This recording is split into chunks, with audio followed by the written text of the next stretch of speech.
तो अगर भारतीय रेलवे में करियर बनाने का सपना है तो तैयार हो जाइए, क्योंकि आने वाला समय एक बहुत बहुत बड़ा मौका लेके आ रहा है। रेलवे एक जबरदस्त भर्ती की तैयारी कर रहा है और आज हम इसी मौके से जुड़ी हर छोटी बड़ी जरूरी जानकारी को अच्छे से समझेंगे।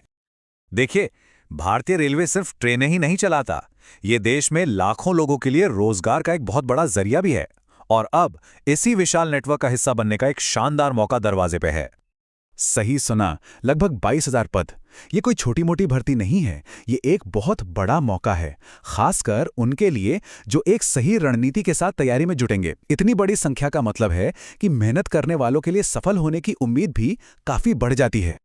तो चलिए इस बड़े अवसर को थोड़ा और करीब से देखते हैं। हम इसके ऑफिशियल नोटिफिकेशन, जिसका नंबर CEN 09 2025 है, उसकी हर जरूरी बात को समझेंगे ताकि कोई भी कंफ्यूजन ना रहे। तो ये लेवल 1 पद आखिर हैं क्या? देखिए, आसान भाषा में कहें तो ये वो पद हैं जो भारतीय रेलवे की रीढ़ की हड्डी की तरह हैं। यही वो लोग हैं जो जमीनी स्तर पर रेलवे के पूरे सिस्टम को हर रोज चलाते हैं। 7वें वेतन आयोग के हिसाब से ये एंट्री लेवल की भूमिकाएं हैं, लेकिन इनका महत्व बहुत ज्यादा है। अब आते हैं उस सवाल पर जिसका सबको इंतजार रहता है, काम क्या करना होगा और सैलरी कितनी मिलेगी। चलिए अब जॉब प्रोफाइल और शुरुआती वेतन पर एक नजर डालते हैं। देखिए, ग्रुप डी के पद पूरी तरह से जमीनी काम से जुड़े हैं, मतलब रेलवे ट्रैक का मेंटेनेंस हो, इंजीनियरिंग टीम की मदद करना हो या फिर बिजली के इंफ्रास्ट्रक्चर को संभालना हो, ये सारे काम इन्हीं पदों के तहत आते हैं।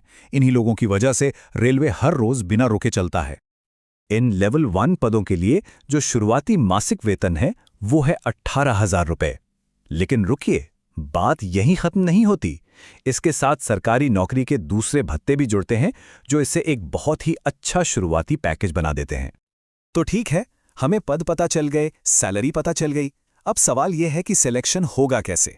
रेलवे में करियर बनाने का रास्ता इन पड़ावों से होकर गुजरता है। पूरी प्रक्रिया के 4 मेन स्टेप्स हैं। सबसे पहले होगा कंप्यूटर बेस्ड टेस्ट यानी CBT। जो इसमें पास होंगे उन्हें बुलाया जाएगा फिजिकल एफिशिएंसी टेस्ट यानी PET के लिए। इसके बाद होगा डॉक्यूमेंट्स का वेरिफिकेशन और सबसे आखिर में एक मेडिकल जांच। अब एक बहुत जरूरी बात जिसे बिल्कुल भी हल्के में नहीं लेना है, कंप्यूटर बेस्ड टेस्ट में नेगेटिव मार्किंग भी है। इसका मतलब है कि हर गलत जवाब पर 1/3 नंबर कट जाएगा। तो तुक्का लगाने से ज्यादा सही जवाब देने पर फोकस करना होगा। नोटिफिकेशन में एक बहुत काम की बात साफ साफ लिखी है कि CBT के नतीजों के आधार पर जितनी भी वैकेंसीज हैं उनसे 3 गुना लोगों को अगले राउंड यानी PET के लिए शॉर्टलिस्ट किया जाएगा। मतलब साफ है, CBT का स्कोर ही आगे का रास्ता तय करेगा।